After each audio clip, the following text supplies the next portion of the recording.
Hi, ഞാൻ ട്രിവാൻഡ്രത്ത് വന്നതിന് ശേഷം ലുലു മാൾ എപ്പോഴും വിസിറ്റ് ചെയ്യുമ്പോൾ ഞാൻ വിചാരിക്കും ഇവിടുത്തെ ഹൈപ്പർ മാർക്കറ്റിലെ ബിരിയാണി ഒന്ന് ടേസ്റ്റ് ചെയ്യണമെന്ന്.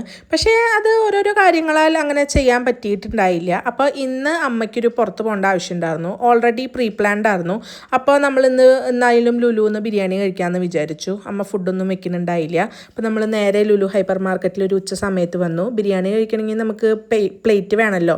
അപ്പോൾ നമ്മളൊരു പ്ലേറ്റ് എടുത്തു. ഏറ്റവും വില കുറഞ്ഞൊരു പ്ലേറ്റ് നോക്കിയെടുത്തു. പിന്നെ നമ്മൾ വേറെ കുറച്ച് സാധനങ്ങളൊക്കെ ഹൈപ്പർ മാർക്കറ്റിൽ നിന്ന് മേടിച്ചു. പിന്നെ ബിരിയാണി ക്യൂ നിന്ന് മേടിച്ചു.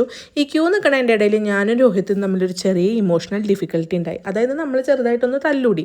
അതുകൊണ്ട് തന്നെ ഞാൻ വേണമെന്ന് ആഗ്രഹിച്ച ചിക്കൻ ഫ്രൈ എനിക്ക് വാങ്ങാൻ പറ്റിയില്ല. പക്ഷേ ഞാൻ എൻ്റെ വിശപ്പിൻ്റെ വിളി കാരണം ബിരിയാണിയൊക്കെ എൻ്റെ പ്ലേറ്റിലേക്ക് ഇട്ടു. പിന്നെ എനിക്ക് സാലഡ് കിട്ടിയില്ല. അപ്പോൾ ഞാൻ കോൾസ്ലോ വെച്ച് അഡ്ജസ്റ്റ് ചെയ്യാമെന്ന് വിചാരിച്ചു. പക്ഷേ അതും ബിരിയാണി അങ്ങോട്ട് ഒത്തുപോകുന്നുണ്ടായിരുന്നില്ല.